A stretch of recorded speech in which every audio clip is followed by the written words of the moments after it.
Hello and welcome to the Experiencing Love podcast. I'm your host, Philip Jocks, and I'm so glad that you're here. Today I was reminded why I love to do what I do. I had one of my mastermind meetings today, and it was a pleasant surprise to get back into that groove. When I think about it now, it's been a couple weeks since my last meeting. And when I was in this one, I didn't go into it with much expectations. I just went in with the intention of reconnecting with my friends, seeing how they're doing, seeing what's been going on for them and how they would sum up the last month of their life. And I got into that mode where we're discussing wins and challenges, and I felt as though little downloads, little pieces of information would just shoot out of me. I would cut in every once in a while and share whatever was on my mind at that moment, whether to give recognition or appreciation to what someone was doing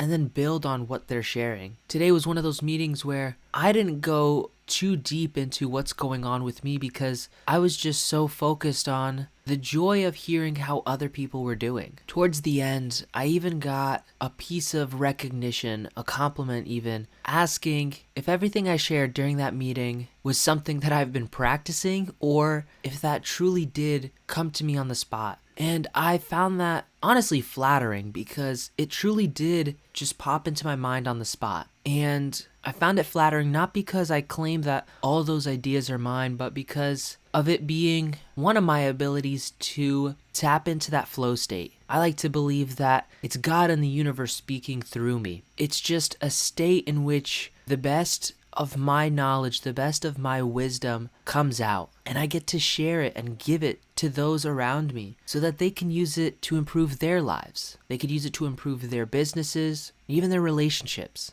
Part of it has to do with this skill that I've been practicing for months, even years now, and it has to do with patterns. Tony Robbins talks about 3 stages of patterns. I don't know if it's one of his 3 steps to mastery plans or whatever his terminology is, whatever his title is. I just remember these 3 steps that have to do with patterns. The first step is pattern recognition. It's the skill of noticing all the patterns in your life. And trust me, your life and my life, they're filled with patterns. They're everywhere. They don't just appear when you start to notice them. They've been there the whole time. And the skill is learning to spot them. When you learn to spot them, you reach the second stage, which is pattern utilization. It's all about noticing these patterns and using them to your advantage. I often talk about my patterns like my personal ones. My ability to notice what are my habits, when do I do them, how do I do them. Those are all patterns. I also use that for other people when I'm interacting with them or I want to help them. I will spot what are their patterns that they're using already. How can I use that to help influence them in the right direction? And when you get a lot of practice doing that, you can reach the third stage, which is pattern creation, which is the ability to not just notice and use patterns, but create your own. Create your own patterns that work for you and work for the people you're helping. And I found that today was an example of that pattern creation, which is for so long, I've been noticing patterns and using them in my own life. And now when someone needed support, someone needed some guidance, they needed a little help figuring out what is the next best step,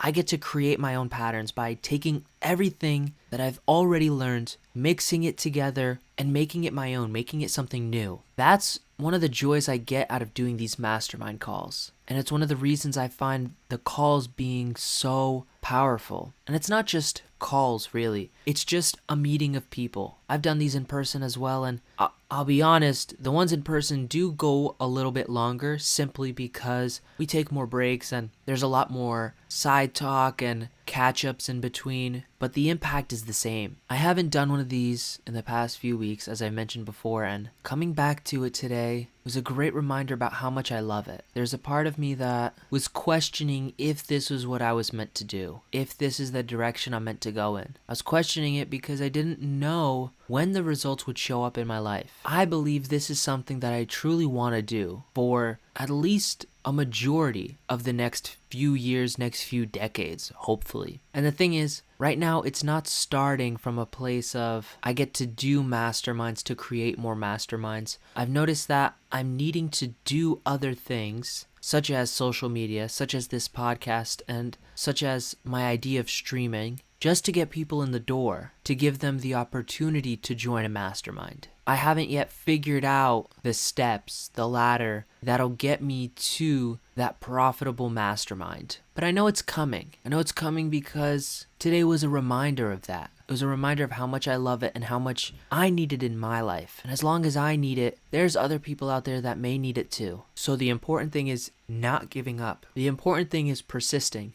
The important thing is being resourceful and figuring it out. I will figure out a way to build my audience. I will figure out a way to grow. And eventually, it's going to create a life of its own. It's going to be something much bigger than I am. At that point, I'll just be the spokesperson. I'll just be the figurehead. But the magic won't be limited to just me. The magic will be in every single person that I help, every single person that I interact with. We'll share that magic and make something completely new from it. So I'm really grateful that today happened. I'm really grateful that I was reminded of this and how important it'll be to keep moving forward. I remember once seeing some video or some post out there speaking about how long it takes for businesses to become successful. And it said somewhere on average of 3 to 7 years it can take a business to really start. And at the beginning of this year, I remembered that and I was terrified because at the beginning of this year, I took a pivot in my business. And when I took that pivot, I labeled it in my mind as a new beginning, a new start. And I almost believed for a period of time that the countdown, that 3 to 7 years restart because of it. Now I look at it a little differently because I look at it from when I actually started my business. There was over a year before making this change where I was learning, I was growing, I was trying things out, and I can't just make that disappear. I learned things during that time, and now I see it as that's my first year of business. I could very well be on the longer side of this countdown, saying that it might take 5, 6, 7 years. And if so, well, so be it. I will figure it out as I get there. And maybe I will figure it out sooner. Maybe my heart will show and I will find the strategy that works for me and I'll just do it. At that point, it may take only 2 to 3 years. It could be by the end of this year, I start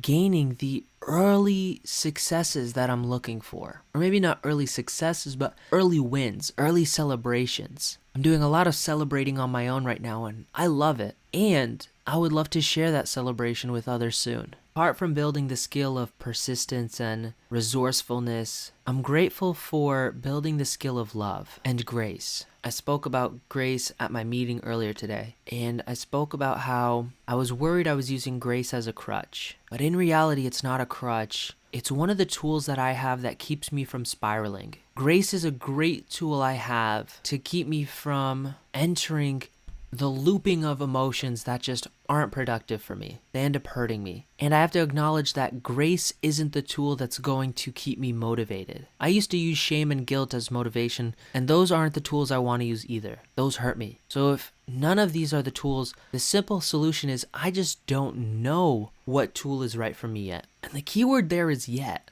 Because I am learning, I am growing, and I will find what works for me. I've tried countless tools so far, and now I have each of those in my tool belt, and I also see that they weren't the most impactful long term. And that's okay. It could work for some people and not for others. But eventually I'll find that thing. I'll find that method, that exercise, that tool that sinks so deep into my mind that I can't help but be a master of my emotions, thoughts, beliefs, values, and actions. I already believe I'm there now, or going towards there now, going towards becoming a master of these things. I think right now I'm just an apprentice, and I have much to learn. And eventually I'll learn which tools work best for me and be able to share that with other people. That'll be a pretty cool time. I know it'll come out in my mastermind groups that I'm creating. Because there's one thing I also know for sure about the timeline of this all. On the longest range of it taking nearly 7 years for this business to work out, in 7 years from when I started, it would be 2030-ish. It'd be 2030 and I would only be 28 years old. I find that wild. What I find wild is that 9 years, 10 years from now, I will only be 31, 32 years old. Or should I say 32, 33 years old. I find it extremely exciting to think about a life where I'm 32 years old and I have 10 years of business experience under my belt. I know people who are just starting in their 40s, in their 50s, and all the power to them because it's not an easy task. It's not an easy feat. And I also know that those people would kill to have started at my age. So I have a rare opportunity, a rare blessing in my life to take advantage of this situation. And I will take advantage of it because then I have all my 30s to scale and grow and expand and help more and more people. Debatably, those could be the best years of my life, the best decade of my life, because I'll still have a lot of energy and I'll have a lot of experience. I'll just have so much to share. So much can happen in a decade. We overestimate what we could do in a year and underestimate what we could do in a decade. I remember that quote, even though I don't know where it comes from off the top of my head, and I appreciate the journey because of it. I may not get everything done this year that I want, but in 10 years from now, I could get everything that I want and more. So like always, it's time to get to work. Thank you for being here and thank you for listening. I hope you have a wonderful rest of your day and that you got something from today's episode. Maybe it's just to plant the seeds in your mind that joining a mastermind could really help you one day. And I hope you find a group that works well for you. Remember to always fill up with the love, and I look forward to seeing you in the next one. I love you.